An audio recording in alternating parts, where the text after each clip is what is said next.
right before that send go, right? You have to just let go of anything that's bringing you outside of what matters. Like, it doesn't matter if you're feeling tired or you could have trained better for that comp. Like, getting rid of all of the excuses in your mind so you can just execute to the best of your ability in that moment is a really special skill to have. And it takes being like humble and like letting go of your own ego. And all you can expect is to climb to the best you can in that moment, and being okay if that is less than like your ultimate level, or if there are things that are just taking away from like how smoothly you could do that in a perfect scenario. Like, a lot of those climbs we did in Mallorca would be a lot easier if we had more time and the weather was better, and I took another 2 weeks to practice every single move so I wasn't trying them ground up, right? You don't have that luxury all the time. So just being like acknowledging what those little nuances or like caveats are, and like accepting those, and then still trying as hard as you can, is really cool.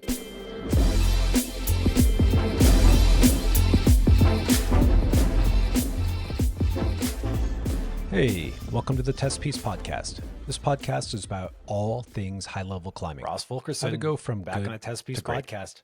I'm How's your it going, host, man? Joshua Horsley. Going I've good. been climbing Glad for to be 30 back. years. If Dude, you'd I like feel to support I the feel like show I'm really and good get at saying hours your and name hours of now, extra content, and visit you us have at officially become the most frequent guest other than patreon.com/testpiece. Tim Kang, and Okay, he doesn't really let's count. start the show. It's just me. Good to see you, man. Yeah, thanks for having me. I'm excited to chat about Mallorca some more. Dude, Ross, I just asked you if you had a cup of coffee, and you're like, no. And I realized that the last time we did a podcast, you literally poured a shot of espresso as we started. And I'm just like, are you okay? Like, is there something in your relationship with coffee that's gone bad? Like, just checking. No, I had it this morning, and I think it didn't go so well when we poured the coffee to start it off. I was feeling a little bit jittery, not as focused as I usually am, or too distracted. Dude, I like the jittery feeling is just what mornings are like for me. Yeah. So I've got extra big cup just for, just with you in mind. But yeah, okay, no jitters, no flare. I'm guessing the flare, your manual coffee, or your manual espresso maker successfully made it back from Spain, and it's in your kitchen now. It almost got confiscated. So close, flying from Mallorca back to Barcelona. The TSA guys, or actually this lady, took it out and was like, no, like, you cannot bring this. It's like you could use it as a battering ram, which you absolutely could. And it kind of looks like a device to like make weapons or something. It's got like the pressure gauge and like a massive lever, like it's designed to be making like bullets or something. But then I showed him a bunch of videos on Instagram of it being used for coffee, and then argued with this other guy for a while, and he was like, okay, it's okay. Dude, you're lucky. I can't believe you successfully argued with TSA. I've had to, like, climbing gear has often gotten not confiscated, but they made me check it. Like those big, I had like some big carabiners for belaying. I don't know what, like a locking carabiner, and he showed me how you could use it as brass knuckles. I was like, okay, I see what you're doing here, but I'm telling you, like, I'm just like a skinny climber guy. I'm just trying to climb, but they still made me check it. I was bummed. Yeah.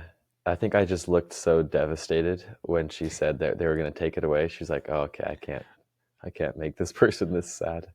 Not my flair, not the coffee. No, I had that thing on my body at all points of travel. Well, I'm glad you made it back. And yes, Ross, we went to Mallorca. We've done a few podcasts on the trip. The one we were just referring to, we did in person in our little apartment. I feel like there's a cooler name for it than apartment, when you have it's like a beach condo. It's pretty beachfront residence. But there's like a cool Spanish word for it, where it's like a finca is the farm that you chill at in the country, like when you have those kind of places. But there's some, all right, damn. Anyways, we had a really cool little apartment right on the ocean. We got to record a pod that was just, those like live ones where you're just living it, vibing, having fun, still kind of in the thick of it. And then we came back, did a little post-mortem with the island boys, talked about what it was like to be on a trip as a crew. Also just wanted to really have an excuse to make a cameo from the island boys, so that was a big plus there. But this episode was really kind of one of the big goals of the trip. You're releasing a video, a 20-minute video that you starred in called Between the Tides. Mad Rock sponsored that video. It was your big deliverable as the athlete. And Mad Rock is sponsoring this podcast also that we're releasing at the same time as the video. And so we just want to get to go in deeper behind the scenes on everything that's in the film, because that's kind of what these trips often revolve around as a professional. It's like, okay, we're going to a cool place. We have specific goals. And one of the big items is kind of a beautiful movie to highlight that. And so big thanks to Mad Rock for supporting us on that, and psyched to dive into it. Yeah, I think it's a pretty cool opportunity to be able to describe some of the more nitty gritty stories and moments behind a trip like that. And it's a challenge that I've faced a lot with, like, whether to film something more like vlog style and like bring people along for like the everyday stuff, or just record the more like cinematic, like full story. But then you miss out on like a lot of the other little moments. So I think this is a great combination where you have a slightly longer, really well done film. Shout out to Raul for editing and filming a lot of the video, or he edited the whole thing and filmed almost the whole thing.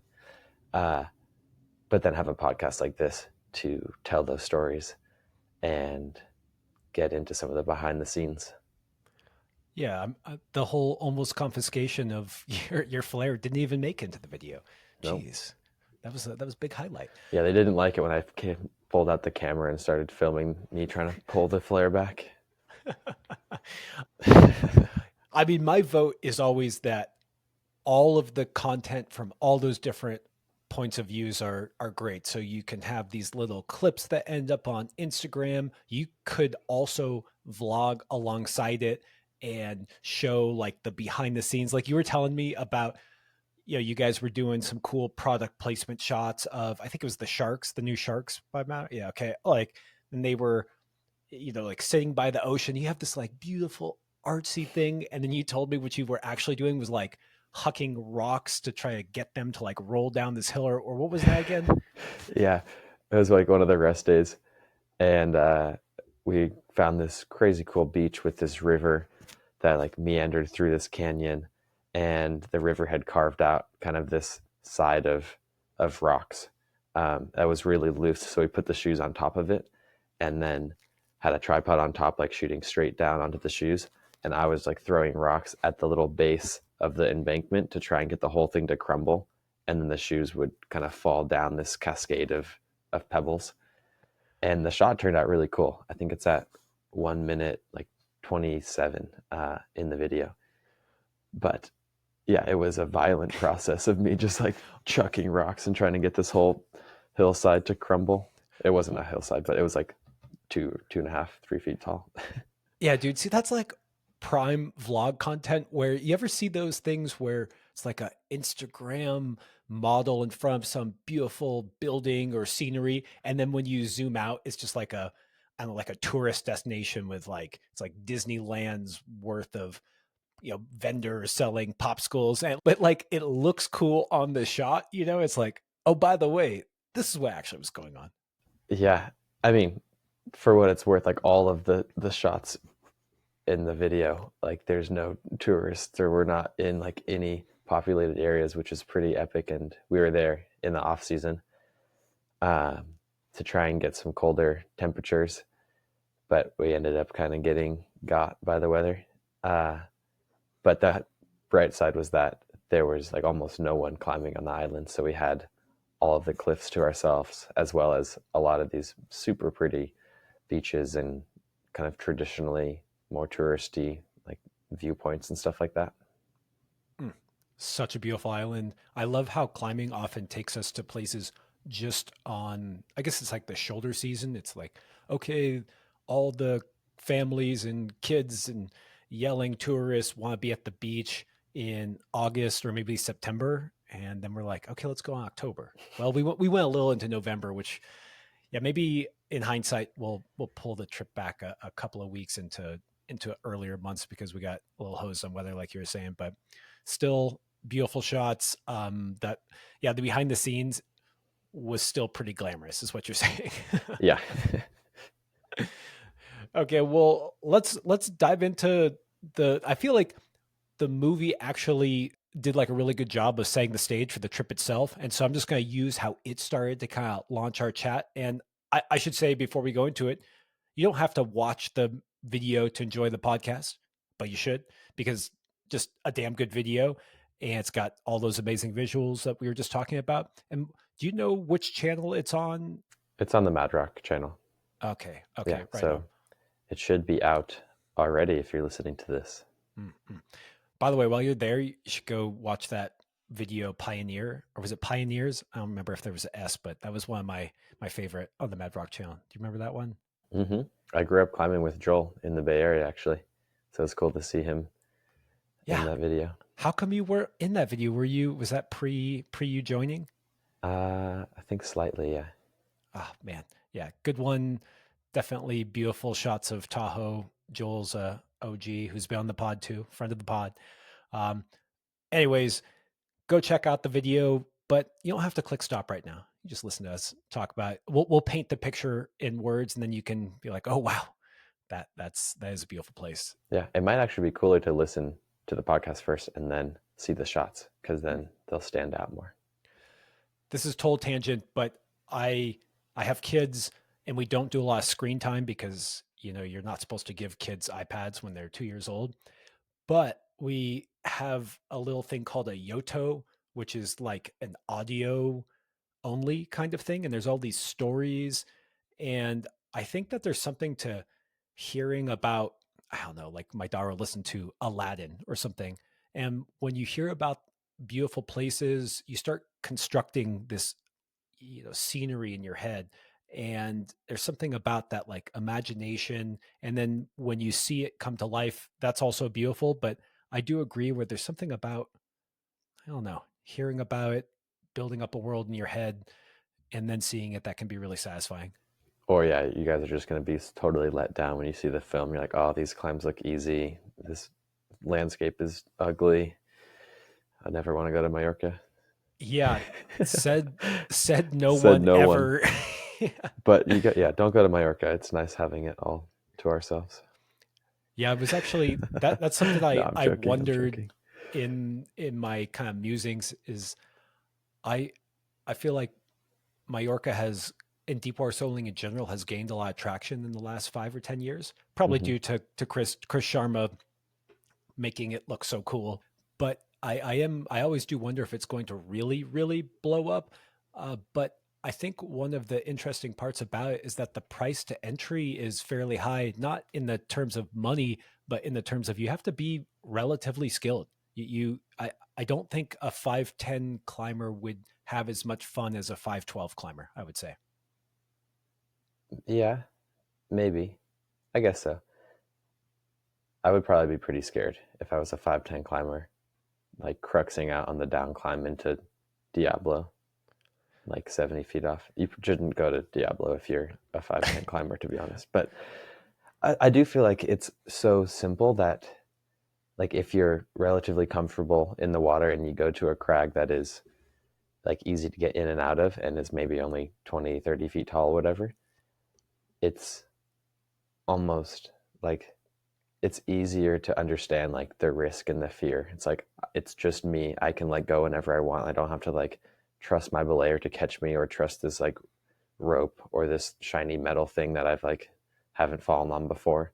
Like, you can just, there's, it's more within your own control, which might be nice. But yeah, I guess it is kind of sketchier if it is a vertical like 5'10" climb than if it's like an overhanging 5'12" and you can only land in the water. I like that idea of it being actually really accessible just because it's simple. Like there's no rules, there's no trusting of these funny looking carabiners and this skinny little rope. Yeah. I actually was one of the my first trips to Mallorca back in, I don't know, like 2010 or something. I was at Cova del Diablo just with a buddy of mine, and it was empty because weren't that many people doing it. Some guy swims up to us and he's like, "Hey guys, like, what's the easiest way out of here?" And we're like, "Oh, well, that was the down climb. It's like maybe like a 10C or a 10B." He's like, "Oh," he's like, "Well, I've never been outdoors, and the hardest I've ever climbed in the gym is like a 10B." And we just looked at each other and we are like, "How did you just, stumble down here?" And that's scary. You're like, I don't want to be responsible for this guy Yeah. who's just out here on his own in the ocean and kind of in over his head. So yeah, maybe don't start out at Cova del Diablo. So just read the name and maybe that'll give you a hint why it's not a good beginner spot. But yeah. Anyways, okay, Ross, we're we're back in Mallorca. Actually, no, we're not back in Mallorca. The film actually starts out with you in, I guess it'll be the US, and you were just saying how this year you had embraced a bunch of different disciplines within climbing. So not just deep bar soloing and not just comp climbing, which you have spent a lot of time in, but what else were you trying this year? Why were you trying a bunch of different disciplines? And yeah, actually, let's just start out there. Yeah, I think the simplest answer is I wanted to like be a beginner again and just see what there was to learn with, like, we did some of the Seco Block comps. So there's some footage from the New York Seco Block Masters in Brooklyn, which was so fun. And then like trad climbing, there's so much to learn, as well as some like outdoor bouldering comps. Did one in Joshua Tree the other week, which was a blast with the whole Mad Rock crew as well. There should be a video about that coming out pretty soon. Some highball bouldering, trying to like flash highball boulders with all these different disciplines within climbing, or even just like focuses.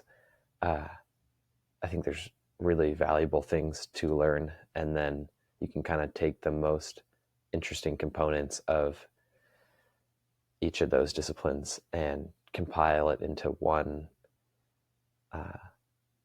like guidebook for yourself, or not guidebook, but like instruction manual for like, how do I climb the best? Like, what are the most valuable mental tactics that translate to all forms of climbing, not just a competition? Or what are the best like warm-up techniques? Or from a projecting standpoint, like what is it like committing to a move on a project versus like if you're on an on-site burn, and it's probably better for your projecting if you take like that on-site approach and like try as hard as you can and don't leave any question marks on the wall, and you're just going to figure out the sequences better and faster for your projecting. Or like trad climbing was really cool because I had very little experience and got on some decently hard climbs within like the first 10 trad leads, and feeling like that fear. And like there were a couple moments of like panic, which I haven't felt in climbing in a long time, even on like high balls and stuff. And I was on like 512 or 511 was one of them.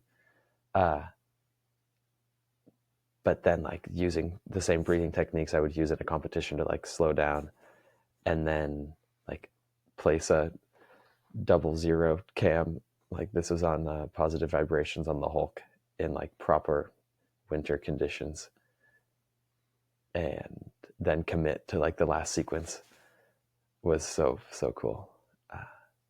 And then compared to like that, lead climbing indoors or outdoors is just not scary or difficult at all. So it's a lot easier to stay calm in that situation if your threshold is much higher.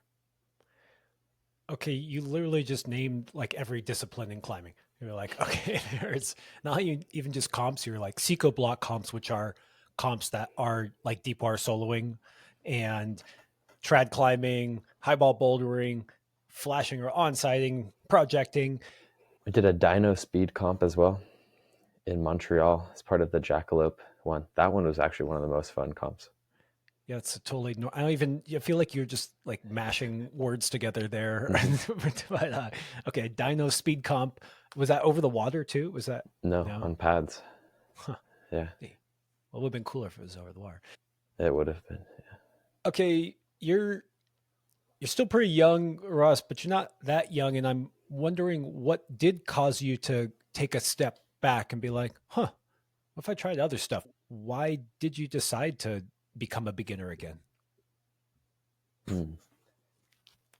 I think just resetting the like internal expectations and just the way to frame anything that really matters. Like it should be coming from a place of like pure like excitement and rather than like an obligation or expectation or feeling complacent.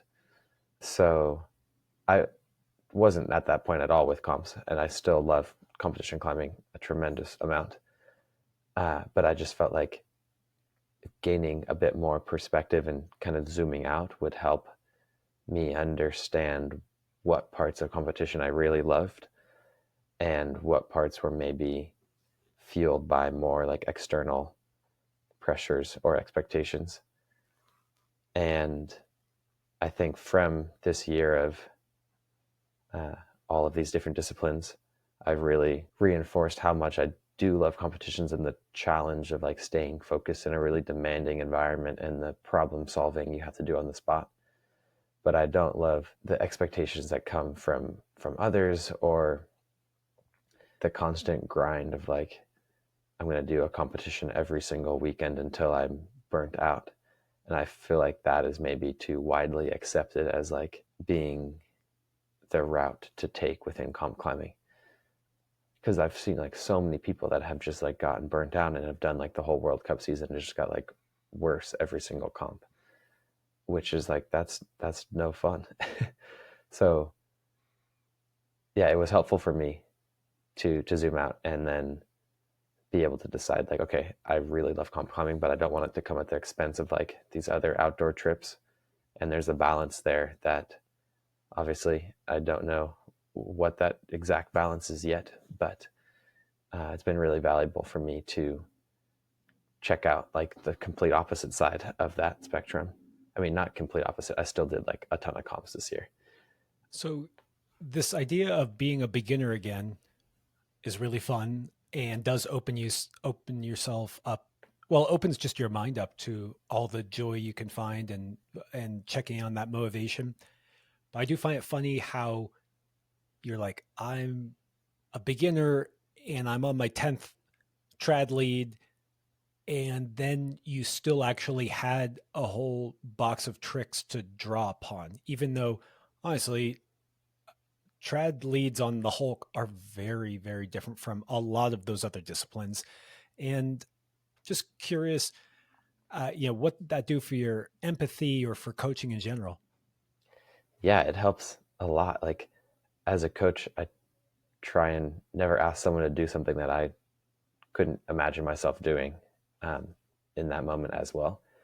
So being able to tap into, right, get into a place of like, oh my gosh, like my heart is racing, like I'm scared to fall. I don't know if I can do this thing that I'm trying to do. And I'm like, yeah, super run out and there's rope drag is insane and it's windy and I can't hear like my partners below me. But then understanding like it starts first with like the realization and just awareness to be like, these are the things that I'm feeling. And that is like a hugely important step in any coaching progression is like just having that awareness. Um, and then from there being like, okay, what are the things I can actually do right now? And that process is the same for being on the Hulk or like right before I gave some of the burns for the climbs in Mallorca. It's like maybe the circumstances aren't 100% ideal for a send burned right now, but that doesn't really matter. Like I'm committed and I want to do my best in this moment. So only focusing on the things that actually are going to help me accomplish that goal.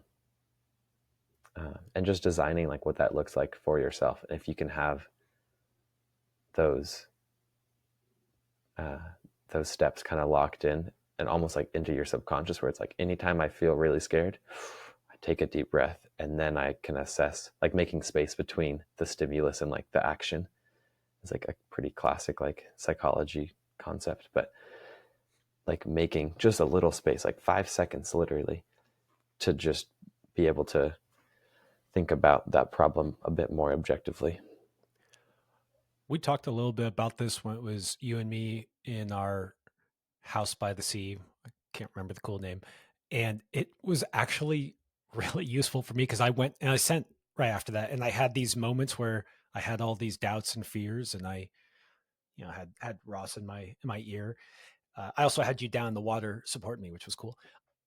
The reason why I find this stuff interesting is that when I think about seeing you as a youth competitor, and I see you now, when you were 15, Ross, you didn't talk about this, right? And so what I'm kind of curious about is how you started recognizing these things and implementing them, because in some ways, like, I don't know, when you hear this, and I know you feel like, oh, maybe I've already told you, Josh, like how to do this, but I'm also curious, like when you struggled as a youth or as a younger guy, and how you found your path forward and developed these tools. Hmm. Yeah, it's a good question. I think, I mean, just having coaches and people around you that are aware enough themselves to be able to like point that out and see that in you was super helpful. And I had a couple coaches growing up um, that made a big point to just have me like slow down, and little techniques like putting your chalk bag at the end or like the very edge of the mat. So between attempts, you have to walk to the back of the pad and kind of like take another 20 seconds of rest, and like look at the climb with a bigger field of vision, like not get into that tunnel vision, just like go, go, go mode. So yeah, that was super helpful for me. And then I think competition climbing actually lends itself to this slightly more like reflective approach, because it's, you only have a couple good attempts. So within that 4 minutes, like a lot of the training basically boils down to like how much information can you process and how aware can you be of the changes you need to make between attempts. So bringing that same cycle to a lot larger projects, both like tall sport climbs or like multi-pitch things, but also from like a time scale, is really valuable and something that I'm learning a lot now. Like I haven't done too much projecting, and that's a big goal for this year, is to spend time on harder projects that are like really pushing me, and expand like that timeline to a month or whatever that number is, but still using those same techniques that you would use in like a 4 minute round. Dude, I really like that, putting the chalk bag far away and forcing yourself to get a little extra few minutes, just breaking that cycle of, oh man, I was so close, I'm just going to get right back on and try to do it again. And I actually do that where sometimes I take off my shoes just so that I have to put on my shoes. You know what I Yeah. mean? Just anything to segregate like each attempt. And I also Mm-hmm. think it's cool, like the idea of literally having a wider field of view to look at the thing, like zooming out a touch. So in the film, there is this, basically like the summary of what we're talking about is, okay, kind of reset. I've been in the trenches competing. I want to take a moment, be in nature, reset, and then use those skills to dive into a project. And you even just kind of, you've just kind of hinted at some of the things that, hey, when I was on a trad climb, or you're 60 feet up on a deep bar solo, like you're still using that same toolbox. And I'm I do want to dive into how you use those tools on specific climbs in the film. But I'm also kind of curious if now, as you come back and you're training for upcoming comps, if there's something that you took back from Mallorca that you think is useful in the dry world of comp climbing. Yeah. What's the most useful thing? I think it's kind of what we mentioned before. Like a lot of the times the conditions weren't perfect, or it wasn't like the ideal time to send this rock climb, right? But that didn't matter. Like you're there and you're going to give it a really good burn. And this was something that Chris actually was exceptionally good at, is like he would pull up and like barely warm up and give like really good burns, like his first try, where I'm like, there's no way you're feeling like at your peak right now, because it's like freezing outside, or like your shoes are wet from like being in the water, and maybe the holes are a little damp. But every time he pulled on the wall, he was like giving super good burns. So trying to like kind of decipher like what's allowing him to do that, and it's the pre-climb routine of like really setting the intention for that go and just being like very present. And he would sit at the bottom of the climbs for at least like 5 to 10 minutes every single time and just meditate before getting on the wall. So seeing him be so consistent with that was pretty inspiring, and totally relates or would help with any other type of climbing you're doing. Maybe the hardest application is within a competition where you don't have 10 minutes before every single climb, and there's way more distractions than Mallorca, but the same goal is there and the same tools are going to help you succeed. Yeah, I I remember seeing Chris Sharma like when we were climbing at that new cliff. I think he now has FA'd that thing. I think it's called Vision Quest. And I did see him just sit for a long time at the base. And yeah, no warm up other than to pull on his shoes and traverse over there. And I think it's interesting about that kind of dropping into that moment and being surrounded by the ocean and just being present. I gotta tell you, us sometimes when I traverse over and I'm sitting by myself and I'm trying to drop into the moment, I almost feel like I get too relaxed and I go and I start talking to myself and I say like, it's so beautiful to be out here anyways. Like, who cares what happens? Like, why don't you just chill? Maybe it's time for some vino and some jamon. And I'm just curious, when you sit there and you're tapping in, like, do you ever have to like up regulate or down regulate? Like, I can't be the only one that sometimes, I don't know if it's my mind playing tricks on me, just kind of like giving up before I start, but sometimes I get too tranquilo before setting off. Yeah, I mean, that's totally fair. I think it's going to be different for everyone, but just like figuring out what that kind of sweet spot is for yourself.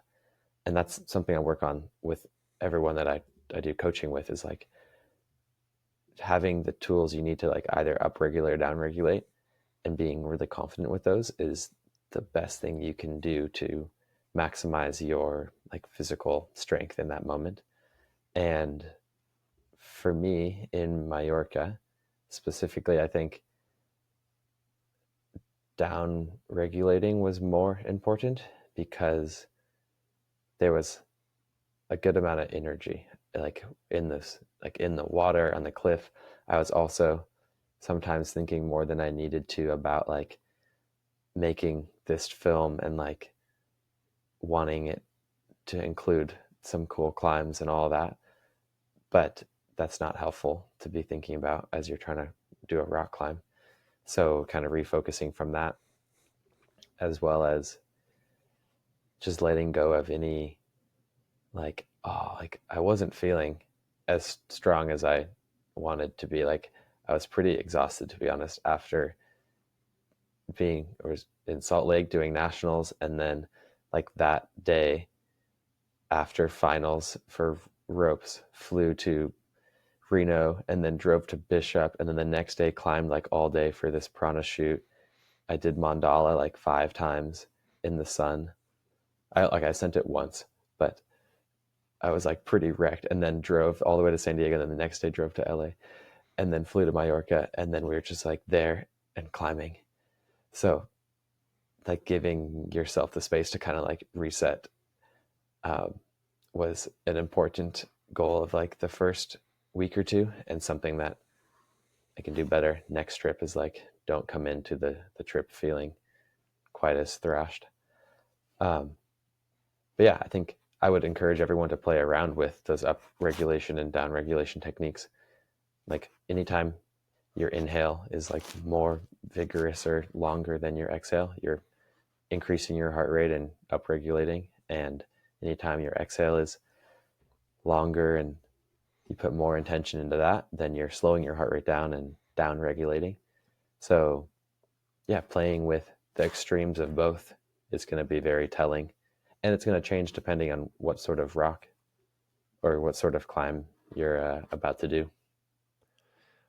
I liked how you talked about the energy of the water, the pressure. And, you're saying that you felt like you needed to down regulate more often before climbing in Mallorca. And isn't it interesting how like there can be this energy in the air? This sounds kind of woo woo, but if you're sitting there about to pull on a boulder and it's like crazy windy and everyone is like ready to go or something, or you just know that you're trying to send right there, that can be really intense. And recognizing that, and God, I was going to bring this up later, but it's just such a perfect segue, Ross, is I know that being present is something we've talked about a lot as one of the keys to having success. But you also hinted about this just a moment ago where you said, I'm a professional athlete. This is a sponsored trip. I'm trying to send hard. I want to showcase my best self. I want to make, the sponsors proud of what I put out there. And just how do you deal with that kind of juxtaposition of, hey, just be present and deal with the moment, and then the reality that like being a professional also requires you to perform, whether it's at comp, or on a trip, and just those things feel kind of separate. But yeah, how do you relate those or make those work out together? Yeah, I mean, that's a great question. I think a lot of people oftentimes struggle with that. But this year, like getting more of that, the broader perspective, and then it's like zooming out and recognizing like, oh, I really love competitions. I really love climbing in Mallorca. Makes it a lot easier to realize that you've got to be doing these things for yourself. And maybe that's like the first step is like, don't work with a company or agree to projects that are going to force you to do things that you're not really passionate about. So Mallorca is a great example of a project where I'm super psyched to be there and very intrinsically motivated, and working with Mad Rock was perfect because they gave us the freedom to try whatever we wanted. And I sent them a pitch of like, hey, I want to go out here and project some hard sport lines, and the weather got in the way and we weren't exactly able to do that, but the video ended up being pretty cool still, and I was really proud of the climbing that I did. And next year or this year we'll go back and rampage through some more hard lines. But yeah, I think just taking the time before you get into any agreements or lock yourself into a trip or project that is going to force you to maybe do things you don't want to do is a important first step. Yeah, for me, as a non-professional athlete who was not making a video, I had my sights set on a particular climb that we never even got to climb on because it was soaking wet the whole time. And it's funny because I put a lot of pressure on myself that I'm like, I am here for this climb. Because honestly, I had identified this as the climb I wanted to do 5 years ago when I was last there. right? It was like the one. And it's really hard to you build up you build up all this pressure even though there's no one watching me. I feel like that's a similar thing that a lot of people feel on trips, like, oh, I want to do this V8 because I've seen it forever, and then be able to like let that go and either perform on it or still have great performances outside of it, because you can let that bleed into the rest of your trip. And it's like, well, I didn't send my project and I'm miserable. Oh, but I sent this other thing. How come I'm not enjoying the thing I do have, or uh, putting my best efforts towards something else if that's what the circumstances require? For sure. I think you're always going to care the most about whatever you're doing. So recognizing that and then not letting the perceived like expectations or pressures that other people have like confound your own expectations of like how you want to climb is important. Like sitting on the little perch before starting up all of the climbs, well, one of the climbs, honey cane. In the video, I totally say honeycomb, so excuse my sometimes I'm not the best with names. But like sitting down there and recognizing like I really want to do this because I am psyched to like push myself and fight through the pump that I know I'm gonna have on the top of that, and it's like definitely gonna be a challenge, and like disassociating that from what other people might think or all that stuff, like that's just not helpful or relevant or like really doesn't matter at all. So just yeah, being in it for yourself is a good place to be, and just like coming at it from a place of like pure excitement, which for me is sometimes easier to recognize in like an outdoor setting, because there's like so many other factors that are like beautiful and just like make me really psyched to be there. And like for World Cups, that's the same thing, where like you're in Chamonix and you can see the glacier up behind the wall and the crowd is huge and like the routes are like incredible. And for some domestic comps, there's a slightly less beautiful setting, let's say, and it's sometimes harder to find like that same stoke. But then if you zoom out and you're like, okay, like, well, this competition is going to allow me to go to these other World Cups that are really, really legit, is a good way to frame it. Well, it just reminds me of what we were talking about before, where this idea of feeling all that pressure or having all these things in your mind about what didn't go well, like I didn't train enough pockets, or I shouldn't have climbed the mandala 5 times yesterday before going on this trip and flying for 12 hours. And then recognizing that that's just baggage that will do nothing. It will not help you. There's no scenario where you telling yourself about why you won't succeed is going to help you. And Yeah. just letting that go. And it's sometimes still working on, Ross. I heard you in my ear when Oh, same here. Okay. Well, you alluded to this a little bit, that the weather wasn't so good on the island. And I believe that the first title that we had for the video is Flipping the Switch, and this goal of, well, actually, what was the initial name of the title? What was maybe the initial goals for the trip? And then how did you end up pivoting? Yeah. So Flipping the Switch was kind of the first name that we came up with, and it was a bit of a placeholder, but then it's like, I mean, it kind of speaks to like the goal of the trip, which was like take a little while to like slow down and just enjoy some of the easier climbing, and then find a project and like lock in on that.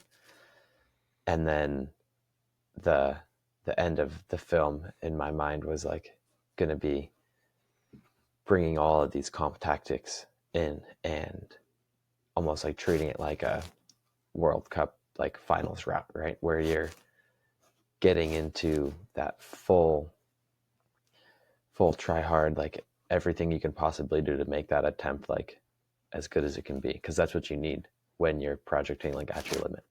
But the weather was like quite bad. We were there at the same time that the massive storms hit like Valencia and ended up flooding like tons of different towns across Spain and actually killing a lot of people, which was really sad.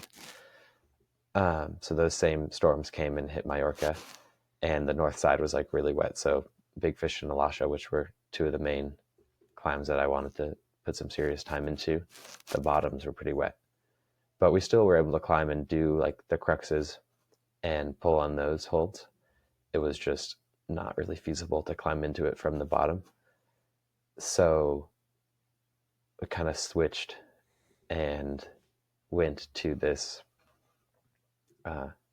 other mode of just trying to do a lot of the hard but not like fully top end climbs as quickly as we could and just get a bunch of mileage on all of the beautiful climbs that are in Mallorca, because this was still, I'd been there and climbed 3 days before this trip, so it's like I hadn't done that many climbs there, which I'm grateful that we still had the opportunity to like climb on all those climbs. And there's so many amazing moves and a lot of pretty compy jumps and very three-dimensional climbing, as well as the sport climbing. Like if the weather had been great, we would have never found the sport climbing that we did, and I could go back to Mallorca and only sport climb a trip. Like it's so good.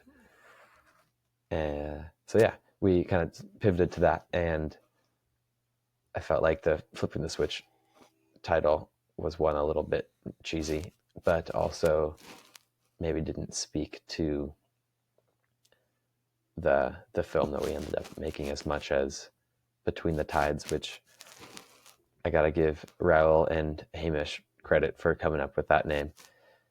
But I felt like it kind of embodies like one, just having to time when you climb with the tides and the waves, and there were a lot of big wave days that you've heard about if you listened to our last podcast with Bryce and Marco and me getting sucked out to sea.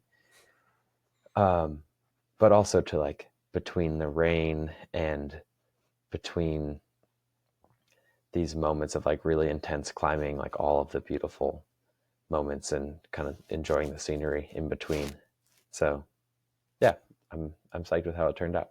I don't know if flipping the switch was totally cheesy. You know what was kind of cheesy, but I freaking loved it, is when you fell into the water from the Seco Block comp in Brooklyn and then you emerged in Mallorca.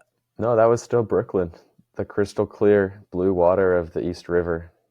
Yeah, is the Brooklyn water kind of Notoriously clean. gnarly? Like, yeah, Yeah. what was it like? Okay, good times. No one from New York like wanted to do the comp because they're like, I'm not falling in that water. So Something that I just got put out there because, yeah, I mean, from the start, I know you wanted to tackle Big Fish and Alasha because those are big, mega hard lines and they're beautiful. And then they were wet as heck. And you said that you got to tick a bunch of kind of lesser climbs, or they were not quite the champion king lion of the islands. But what's really interesting that I got to point out, man, is a lot of those climbs in the film. I think we're talking about, was it No Face, No Face, Face Your Fears, Honey Cane, not mm-hmm. Honeycomb. These were all, and there's some other. I mean, there's those ones. We'll just Animal stick Magnetism was another amazing one. Oh, Animal Magnetism. Okay, so those first three I was saying are at this new cliff that Chris Sharma found and showed you a year ago, and well, it was still kind of all undone. And some of the videos now have come out of those climbs, but really, you were getting probably like third ascents of most of those, and I think this is actually some of the first peaks at these climbs. And my hunch is that that cliff and those climbs that you just talked about will probably be one of the biggest draws for people to test themselves on hard climbing in Mallorca, because the easiest climb there is an 8B and they're all stellar. They're all freaking stellar. And so, it's funny because, yes, there was a bit of a pivot to not doing, a 9A that is iconic, but you kind of got to be part of a new era and generation on a test piece cliff, just to pat myself on the back there, and it kind of what you guys ended up doing with the film is kind of having it culminate with your send of Honey Cane, which is a 8C or 14B that really goes right up the gut of this massive new cliff. And can you just kind of take me through how you first heard about this climb or experienced this climb, and then how you ended up sending it on this trip? Yeah. So Trummer brought me to that spot at the very beginning of last year, and we climbed on it for 2 days, and he hadn't done any climbs at that cliff yet.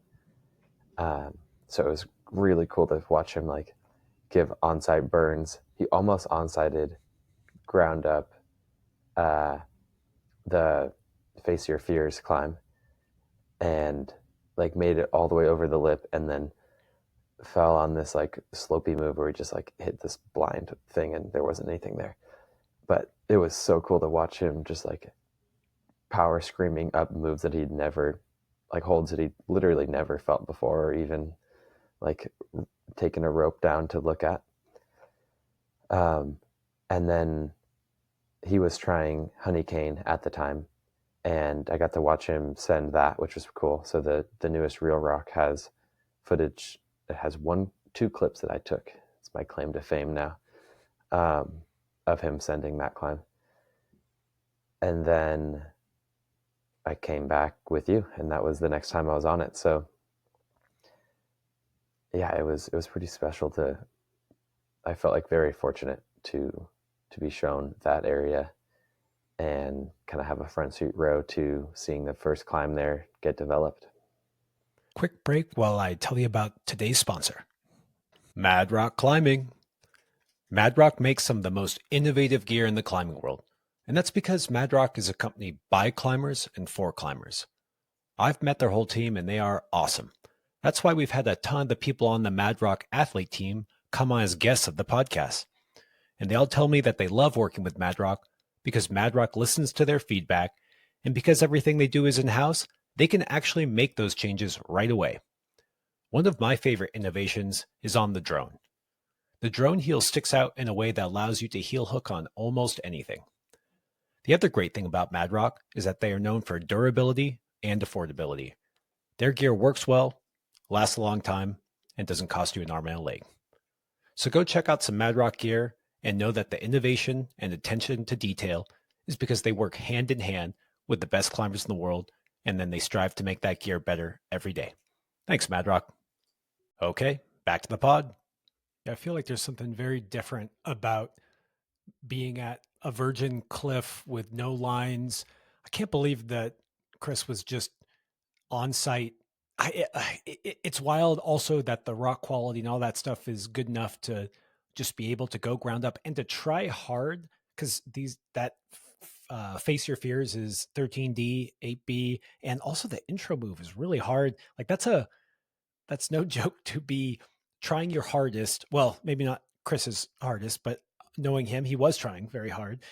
And yeah, I guess what that give you as a taste of what you want to do in deep water soloing when you got to see that kind of process versus, I know Big Fish and Alasha are just iconic lines and attractive in their own right.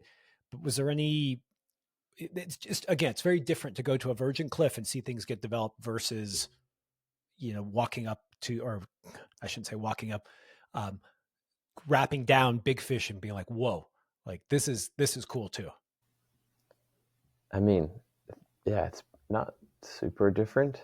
Having never established a hard FA like that, there's definitely an appeal of finding a new spot and like having that vision and seeing that whole process through.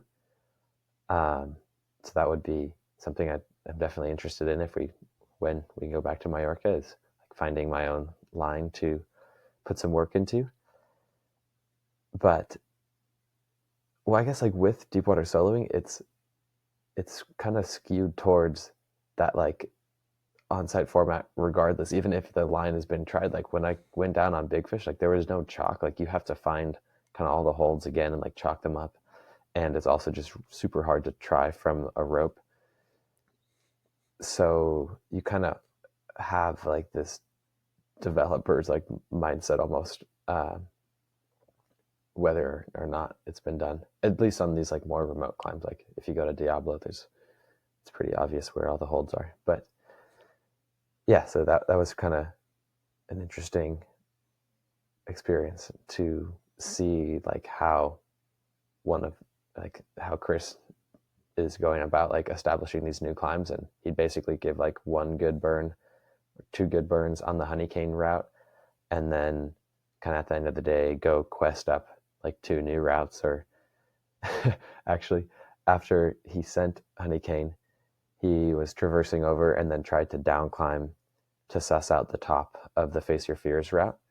And I was kind of back where you hang out on the rocks, and I poked my head around the corner to see like how he's doing on the top out, and I see him mid-air, 50 feet up, maybe 40 feet up, with a boulder like in his hands, and he's just falling, like plummeting, like legs are flying all over the place with like a sizable rock in his hands. And about like 20 feet before he hits the water, he just like chucks the rock to the side and lands and is all good. But it was so crazy just like poking my head out around this wall and just seeing him midair with a stone.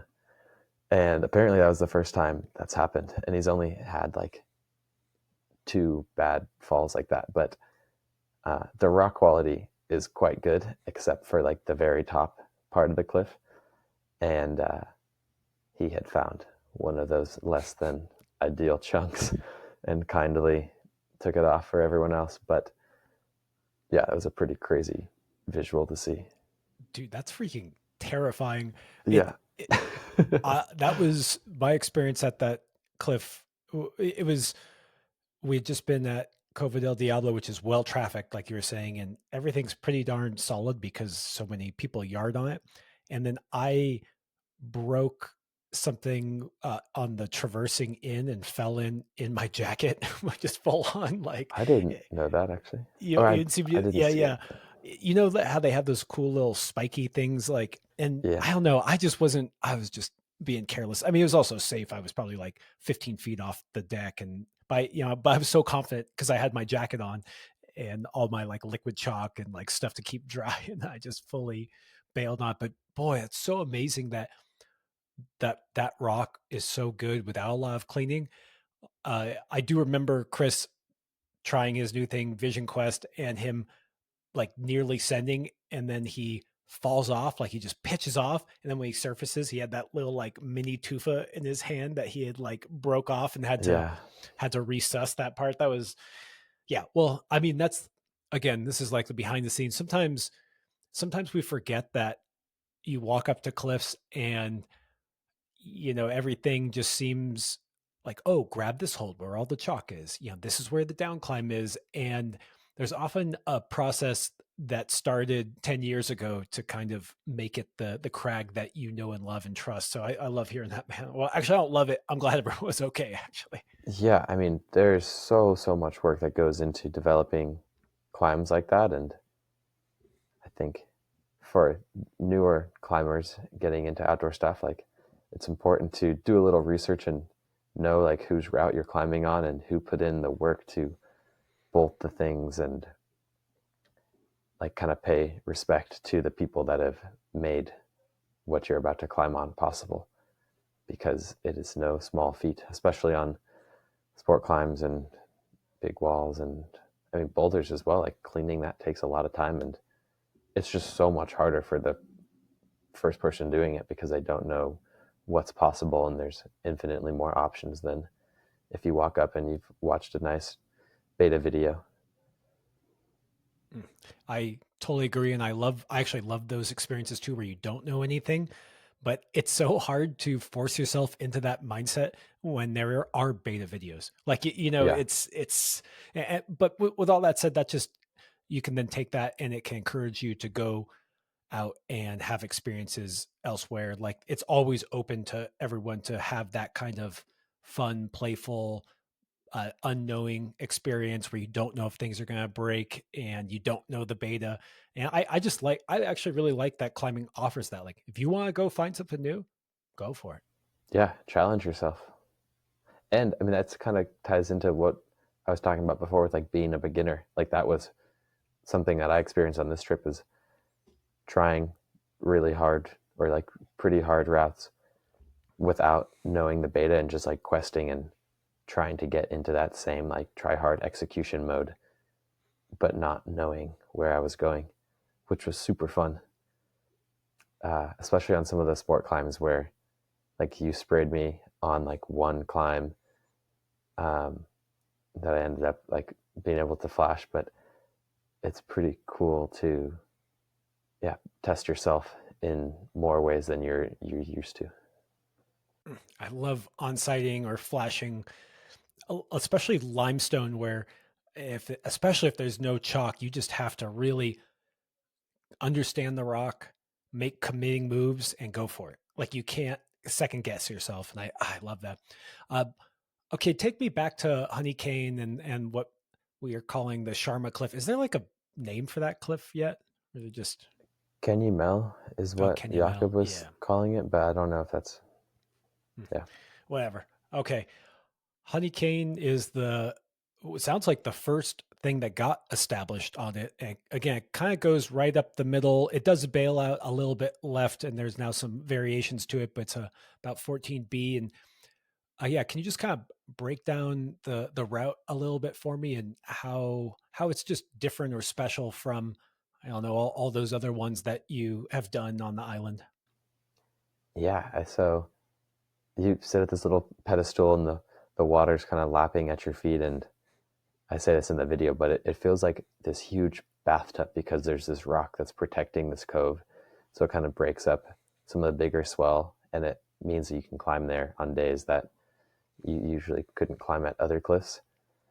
And then from that little pedestal, you climb up some really nice pockets, do kind of this big move to this like juggy ledge thing, and can take a second to rest there. And that's like 25-ish feet. And then you get into this, I think we were calling it like V9-ish boulder. And you like hit a couple of these slopers, kind of have these awkward feet. And well, actually, so from that kind of juggy rest, you can look up to the left and see almost all of the moves and holds on the climb, which is really unique, even because it's very steep, but this line kind of traverses up and to the left. So it's cool to be able to kind of check out the holds you're about to be trying on. And for me, it was helpful to like close my eyes there and imagine myself just like, brah, like power screaming and fighting through that sequence. So then you do this boulder, you kind of have some a little bit scrunchy moves, at least for me, to get into this seam, and an okay hold there to kind of reset for a second. And then you get into the crux boulder, which revolves around doing this huge move up into the left to this like mini pinch thing that's kind of hanging on this ceiling part of the rock. So it's like you're grabbing a pinch on a like roof. Um, and watching the video back before this podcast, I realized that I didn't pinch it quite as much as I thought. But a couple times I did pinch it.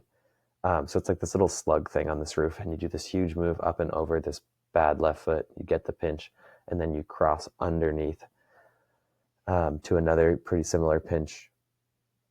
And then you have these three blocked crimps in this seam. And yeah, you like grab the first one, or you grab the middle one, come into the first one, then bump your hand, then come into the middle one. The middle one's the best. And the feet are pretty kind of awkward here. You end up getting a really high right foot. And then you do this accurate big left hand move to this crimp. It's kind of a slot. And that you should be done if you hit that. But there's one more move to this really good but very accurate pocket that's completely vertical. It's like a tiny little opening in the rock, and then you like slot your fingers straight, like pointing to the sky in this pocket.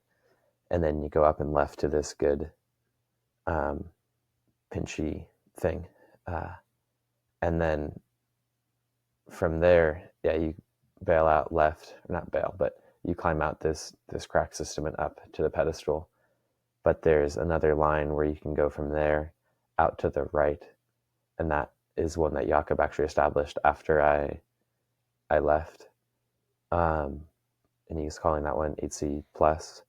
And then you can also go straight up, which I half intended to do on that burn, but I was too blasted. I was like, dang, I need to finish this one.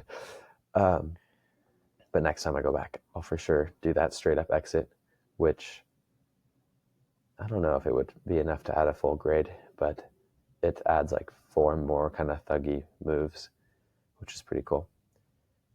Yeah, and then you get to this kind of another pedestal thing. I call it like a throne, and it's in the middle of the wall, like 70 feet up.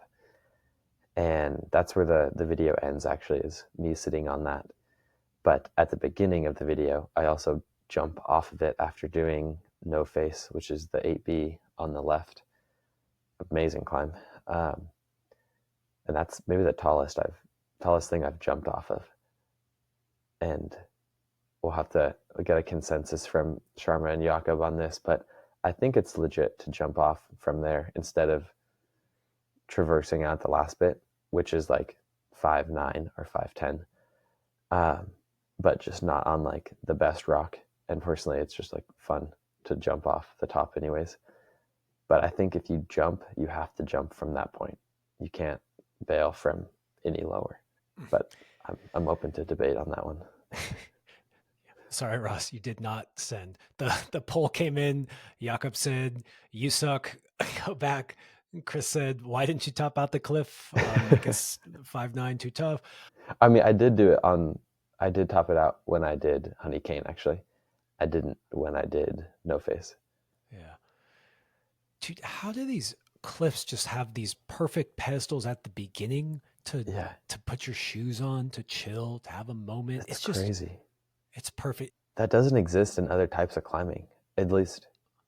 I mean, maybe it does, but not to that level where it's just like a perfect little 4x4, like 4 feet by 4 feet square of rock.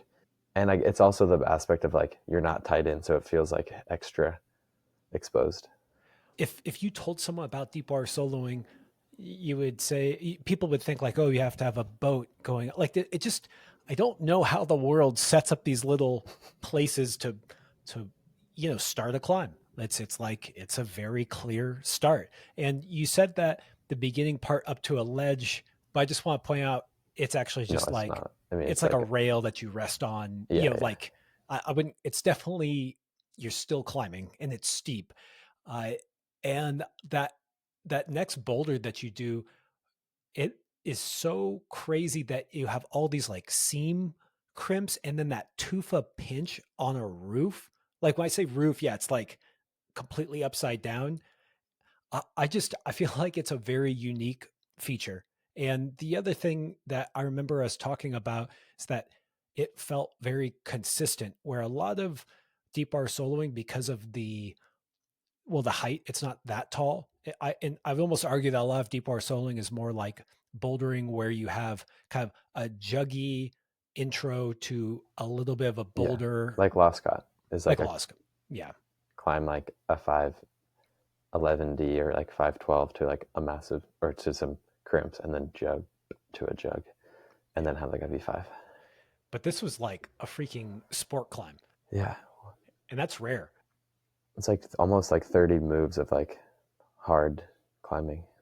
You can see in the video this throne that you're talking about, and it's also where it's where you kind of rope up if you're going to rappel down to kind of suss moves. Like it's kind of like a little spot, right? Like it's a little place to sit.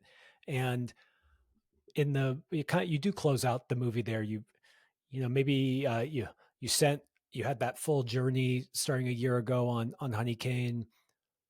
You did it. It's toward the end of the trip, and you made a little comment while you're sitting up there on the throne, just overlooking the beautiful ocean. You said, "And I tried to take it all in."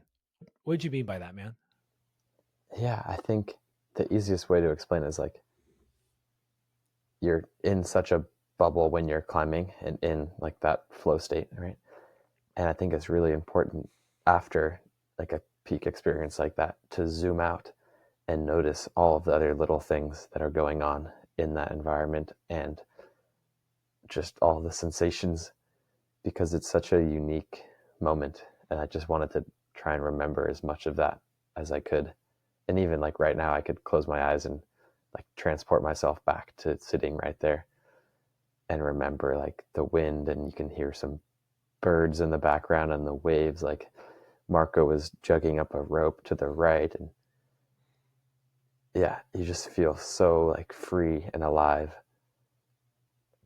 So I think it's important to, yeah, just try and zoom out and notice a lot of things in that moment and not just be like, okay, check, what's next? Yeah, I always go back and forth with this where I I like the idea of just really being in the moment. Like I'm not one to take a ton of pictures where it's like, okay, everyone stop. Like, let's capture this moment, you guys. I'm like, no, I'm in this moment. Like I'm here. I'm just let me enjoy it. But then sometimes when you have these moments of sending and you're just in this place that's beautiful and you have a special moment, it it I think it is good to kind of actually do something around both being present and kind of like cementing this moment in your mind and be able to revisit it. And I just, I don't know, you guys did a good job of capturing that in the video where you literally are sitting up on this freaking pedestal. I like throne. I feel like throne is because you can sit there and It's you a have, worthy name. Yeah, yeah. And so, yeah, I just, I thought that was a cool message to leave the viewers with, or I guess the listeners here, where you know it's like you achieve that goal, and that's like okay, like let's sit with it for a moment versus like okay, and now I'm going to do the next hard one, you know, like because that does invariably happen, right? It's like okay, on to the next, but like let's give this moment its due. for sure. So then you jumped, which, dude, okay, I'm not gonna get into the ethics of unsending. By the way, Jamie Emerson, the sheriff, he always has this thing where you have to top out boulders and go to the very top. Like that, Yeah, that's like he's like it's all arbitrary, but by definition, like that's what we're trying to no, do I is think you that's start legit. uh, but something that I noticed in you, Ross, is that I mean, maybe it's just because you like to jump off things, but you would choose to, okay, like you do something at Cova del Diablo, which is maybe only 60 feet, not quite 70 feet, and you would jump off the top. And I guess when I top out Cova del Diablo, I go, whew, I'm glad I'm still dry and I didn't want to take that ride. But I feel like there's something in you that wants to jump and it's almost like part of the sending process, even though it almost seems like, isn't that kind of strange to be like, I climbed to the top of the thing, so I jumped off it? But yeah, Yeah, what's your take on that? it's a little backwards. Um, yeah, I guess it's twofold. One, what like Diablo, it's just like a victory jump, uh, but it's also like good practice for being comfortable high above the water. So that was like a big piece. It's same with uh, that throne. Is like if this feels scary, this feels high. Like I'm trying to expand the like threshold of like where I feel comfortable above the water, like training for big fish and some of the other tall ones. Um, yeah, I guess that was why. There's not like some super deep reason. I just have always liked kind of cliff jumping and being in the water, so it's a good way to end the day. I would say there is. I don't know if I don't care if it's deep and philosophical, but the idea of expanding your comfort zone. I think we've talked about this in other podcasts where it's like practicing risk, like warming up risk and pushing it 5 feet 10 feet like it has an effect because I remember when I first got to Mallorca and I don't even know if you've been out to Calabarcas, but it's kind of like the beginner cliff. No, never been. It's maybe like 35 feet. Jerk. Yeah, just straight to Cova del Diablo. Um, by the way, Calamarcas is just incredible, dude. You should go there just on a rest day. Anyways, Okay. I digress. Uh, and I was scared of it. And then I did it, 3 times, and I was not so scared of it. And then you go Cova del Diablo, and I was scared of Cova del Diablo, and then you get used to it. I don't know where that. You got to be careful. You keep pushing that risk, and then at some point, maybe you should be still scared, because it gets Oh, I mean, really off the deck. I was scared for sure to jump from the top of that throne, and it hurt a lot. And next time I'll top it out because, yeah, it like knocked my head back. And but with climbing shoes, it's a lot better than like jumping barefoot. Jumping barefoot off the top of Diablo was more painful because your feet like slap. Basically, I need to take some jumping lessons, or like I want to work with some like Red Bull cliff divers or something. That's the next video. Is imagine like a Red Bull cliff diving comp like off the top of that throne right there, because they do that all around the world. Like the like adventure cliff diving series or whatever it's called is so epic, and usually in like really good places to go deep water soloing. Dude, Ross, that's hilarious because I'm literally buddies with a guy who's a climber and he was an Olympic diver and he's now a judge for those Red Bull competitions. So No way. I'll see if we can make that happen. And he, yeah. Well, okay. Put me in contact with the athlete manager at Red Bull as well, please. Yeah, sure. So what I need you to do is climb up that 14C, yeah, the FA, and then do a triple back pike off of the throne. Yeah, no, give me 2 years. All right, I like it. I also just wanted to point out that you did look at one other line. This line just kind of held something special in my heart because we went around the corner. Sharma showed us this 8B plus.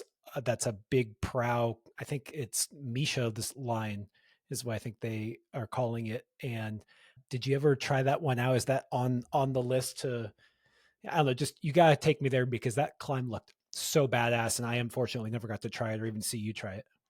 Yeah, that line is really cool, and I did the boulder, like the top sequence on a rope, and it's like this super fun, crimpy, powerful, like V10-ish, just like thuggy, like right, left on kind of this overhanging like prow thing. And I did get all psyched up and went down to the water to try and figure out how to get into it, but I didn't know which side Jakob and Misha had come in from, and the waves were like quite big, and we didn't have anyone in the water. And I started climbing up this thing. There's basically like this crack and then this like hanging bulge. You can't really get like on and off of it easily, so you like kind of reach out from the side on this other slabby rock and get onto this thing, but you're not over the water. So it's like a free solo for like 30 feet. And I went about like 20 feet up that and was like, now I was like over shallow water, but it was pretty sketch. And then I had no idea like where I was going. And you go like out to the right, which then puts you back above like the rock. And I was like, this isn't worth risking my life for right now, because there was like no chalk and it just didn't feel right. So I ended up hucking myself off back into water, which I'm proud that I made that decision, because maybe I would have gone for it other times. But it was also the most frustrated I was the entire trip. Was kind of an interesting thing to dive more into. Like I was confused by that for a couple days, or just like chatting with Marco and Raul afterwards. I was like, I really wanted to do this thing, and I felt like I didn't get to try it, which made me like frustrated. Because it's one of those things where like, oh, it could have been fine. It probably would have been okay, but any little foot slip is just like not worth breaking your legs and drowning over. So yeah, I have a lot of respect for Misha and Jakob for doing that sequence, and maybe they did it a better way than I was looking at, but it didn't feel right in the moment. I want to say that they went the on the other side. Like there was like two ways to approach it. I mean, this goes back to one of the fun things about just adventuring on these new lines with not a lot of chalk or even knowledge. It's just like, okay, I saw I know this goes, but how did they get there? How did they not break their legs? Were they just free soloing, or am I just missing something obvious? Yeah, I gotta go back and watch their little vlog on that spot. Yeah, so I brought that climb up because it was just so amazing looking, to be honest, too. And it's funny in the little clip that they show in their vlog, it's seriously just like how we got shown it. It's like, they go around the corner with Chris. It's like, oh, look at this thing, dude. It looks really cool. And it's so captivating of this Yeah. bulge that's sticking up. And I know that so you got to try that on a rope, didn't, got frustrated with the bottom and trying not to die. Always a good call. And also, Ross, knowing you and your penchant for pushing it, I'm glad you didn't push it because I'm sure you're already hanging it out there pretty loosely.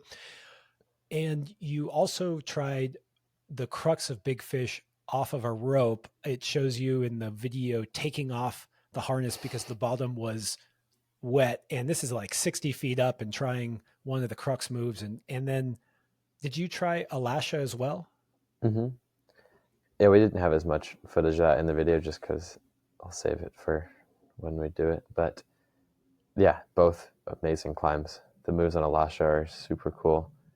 Also, more of like a actual sport climb where you are having to do like 20 plus moves of pretty legit climbing. Um, yeah, I mean the crux on that is so cool. Like you're just powerful crimp moves. You have like this undercling slopey rail, which we roped up and like went down to when it was wet, and it was like fully dual tex essentially because it's like a polished like slopey undercling. But yeah, that one was actually much less intimidating than I thought. Like it doesn't feel that tall compared to like big fish or even some of the moves on top of Diablo. I mean, it's definitely tall, but the lip feels like it's significantly lower than like big fish. And then yeah, the cave at Big Fish is like one of the most special places because we went there a couple of days and the water was so calm. It's like a lake, literally like a lake. And we had like snorkel gear and could go swim around, and you can see like 200 feet deep in the crystal clear water. And the whole island of Mallorca, I learned, is kind of like this pinhead of rock on top of like the skinny spire of volcanic rock that's been like pushed up. So that's why it's so good for deep water soloing, is because most of the island is just like overhanging, and then the rock kind of recedes as it gets deeper into the water. So you could totally see that at the Big Fish Cave, and along that whole north side is you poke your head underwater and the rock kind of just starts to recede. It's so beautiful. I get kind of freaked out when it's super clear and you look down and it's like 100 or 200 feet. There's like especially when you have a good mask and you're just like, ooh, like, I don't know, it feels a little, yeah. Anyways, um, okay. The reason why I made you take us to Misha Line, that sick prow, Big Fish, Alasha, we also were at Sharma Cliff and Cova del Diablo, is you got to sample maybe some or all of the best climbs that Mallorca has to offer. And I'm curious now, after seeing those, what stands out to you as being the best? Actually, no, I'm gonna do okay. Here we go. It's my classic good to great question because I already got to ask you good to great quite a few times now. And so I want to ask you, Ross, what takes a deep water solo climb from good to great? Ooh. Yeah, the like exposure. I think having it be slightly taller, having it be a bit more like standalone, like Big Fish has that appeal for sure, where you do like this grand traverse of this massive cave, and then you end up on this super beautiful, like the best quality rock I've maybe like ever climbed on. Like bullet limestone on this like overhanging prow that's different color and higher quality than like everything else around it. I think having it be in a more remote place like it is on the north side is pretty cool, where you're pretty out there. It's like a 20-minute walk at least. We didn't see a single other person any of the days that we were out there. And there's just this sense of like grandness about the whole process and climbing that thing. So I'm very much looking forward to seeing that process through, and yeah, getting back to that climb. And I didn't know the beforehand. Chris's Black Pearl project is right around there as well, so it was cool. I actually accidentally wrapped down that when we first got to the cliff. I'm like, wow, this doesn't look anything like the videos. It's like, oh, this is a separate climb. But this climb looks sick. And then he sent it, and it looks incredible. That climb is honestly the top section. That's the proudest, like tallest line in Mallorca for sure. And he was trying hard, like actually 70, 80 feet up, probably close to 80, which is pretty messed up because you don't want to fall from there. But you'd be okay, but it would hurt. I love how we always say that.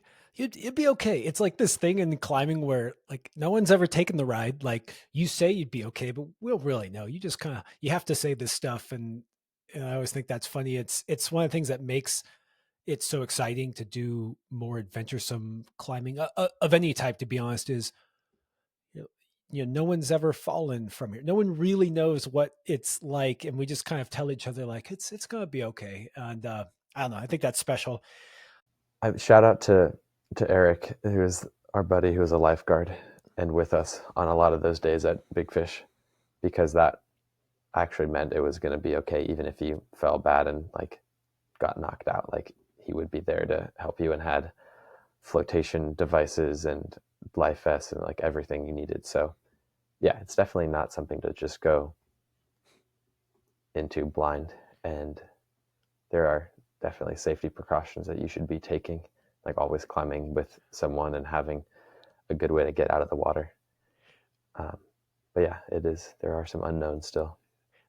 I like how we started out by saying, actually, deep bar soling is just really good to do as a beginner. It's really pure. You don't have to trust anything. All you need is chalk, some shoes, and a lifeguard. And a lifeguard. Just a lifeguard. No big That deal. only applies like, yeah, 60 feet plus. Yeah.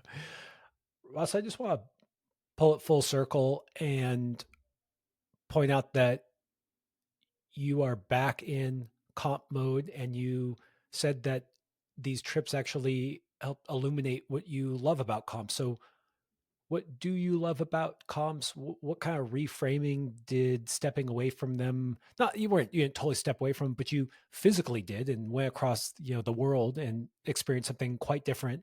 60 feet up, 70 feet up on Big Fish is very different from a comp climbing. So now you're back and you're psyched. And what makes you psyched in comps, and how did that trip kind of help you reframe them? Yeah, I love just the energy that's at competitions. We talked about the energy being in Mallorca and like in a beautiful environment and like kind of embracing that stillness, and it's on you to create like the energy that you want. So sometimes that's more like upregulating, like you were mentioning, like not getting too tranquilo and just content with being in a beautiful place. But in comps, I find it's like all of the energy is there, and it's how well you can manage like what you let into your own bubble. So I was explaining it using that analogy to like a 10-year-old the other day, and she was a really talented comp climber. Um, but I was like, sometimes like you need to let in more energy into your like your bubble to fuel you for this big jump move. But a lot of times you need to kind of expel some of that energy so it's more pure and it's just you and the wall. So in a lot of ways, I think comp climbing is the ultimate test of how good you are and how good you are at like all of the techniques that lead to climbing really well, because it's difficult, but there's so many like confounding variables and other factors that you can't control for. Like starting with the climbs are different every single time.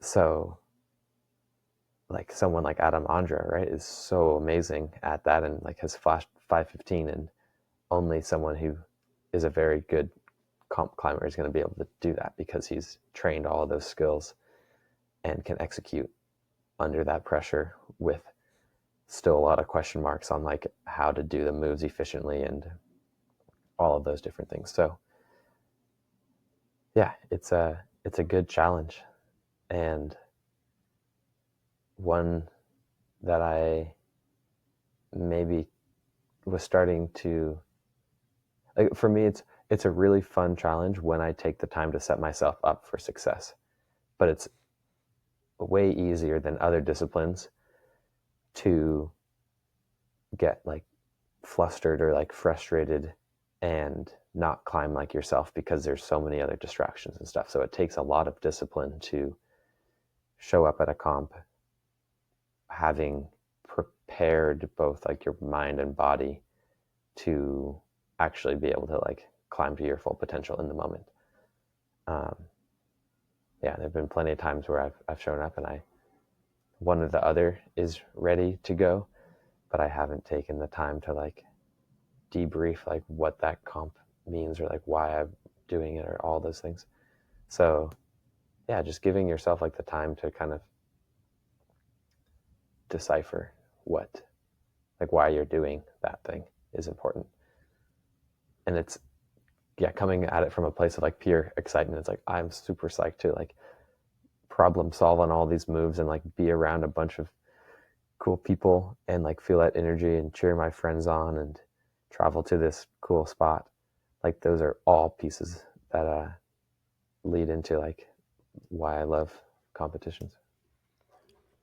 Yeah, I found it really interesting that right before we hopped on, you were saying that, oh, dude, I'm super psyched on the comps coming up. In fact, I even just canceled a trip I had, and because you wanted to prepare better, just like you're saying, you wanted to show up and be your best self. And I found it really interesting now, reflecting on what we just talked about, being in Mallorca, how freaking awesome it is, how amazing it is.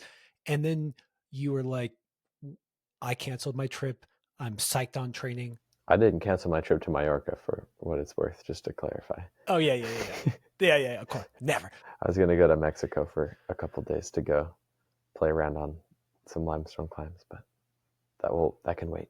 But I mean, that just goes to show you, like, that sounds really fun. It sounds really fun. I just think it's cool to hear that you went to a place like Mallorca. Yeah, you've been doing other disciplines, having all these insanely awesome experiences, and you still value comps for this unique thing that they bring, so much so that you want to train for them. I don't know. I think that the reason why I bring it up is that there's a lot of climbers who like comps and then they go outdoor climbing, and I think that there's less pressure on them and they just go, oh, like I just want to go eat jamon and drink vino and sit on the throne and jump off of cliffs of Mallorca and kind of leave the challenge and the specialness that comps have. And I just wanted to say that I think it's really cool that you're still drawn by that challenge and you see that toolkit that you develop from doing them as being really useful in every discipline. So I thought that was really cool, man. Thank you. Yeah, it's definitely a balance, and you got to eat some good baguettes and ham and pastries sometimes, but there's also times where taking a more serious approach is going to lead to, yeah, achieving your goals. What a pro. All right, Ross. I love Mallorca. I love visiting it again in my head by talking about it with you. I love the video you guys put out. It was really cool, especially the whole like the film of what'd you guys use, like 16 millimeter. Like it wasn't just, I don't know. There was a touch difference in that feeling to it. Yeah, no, big shout out to Rel. He was on the rope and going all over the place with his big 16 millimeter film camera. So it was fun to kind of incorporate some different textures and styles of footage into the whole film. Yeah, I liked seeing it in Mallorca too because I try to explain it to people. We try to talk about how it's kind of a special place and it's not just your typical climbing destination. So adding that little, I guess you said texture. I don't know any cinematographic words or vocabulary. Just adding that extra little difference to, I felt like evoked a little bit about what makes the island special. And I just hope it encourages people or tempts them to book their ticket and go experience it like we got to. Yeah, absolutely. Tag us if you go and have a moment of like just profound like climbing above the water, because it'd be cool to hear about other stories like that. Yeah, +1. And also just want to shout out again to Mad Rock for supporting the trip, for sponsoring the video Between the Tides. It'll be on the Mad Rock YouTube channel. It comes out. It's out now. If you're listening, it's out Yeah, now. go check it out. Leave a comment. Let us know what your favorite climb was, or yeah, any questions you have, and I can try and answer some of the questions in the comments there. So yeah, curious to see what everyone thinks of it. Cool. I love that you offered up your willingness to respond to comments, make a little two-way dialogue. Again, I think that's super fun when we can do a video, when you can do a vlog, a podcast, even a write-up. I just think that it's always fun when there's all these different points of view of that same trip, and they all have their own unique perspective and bring something to the table. So thanks for sitting down with me. Thanks for putting that video together. Thanks, Raul, for editing it, and Mad Rock for sponsoring it. And let's go back. Oh yeah, we'll be back. Big fish, we're coming for you.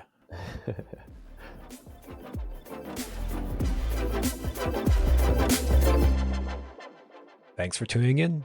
If you'd like even more content, go to patreon.com/testpiece. And while you're at it, share this podcast with someone you know who would love it.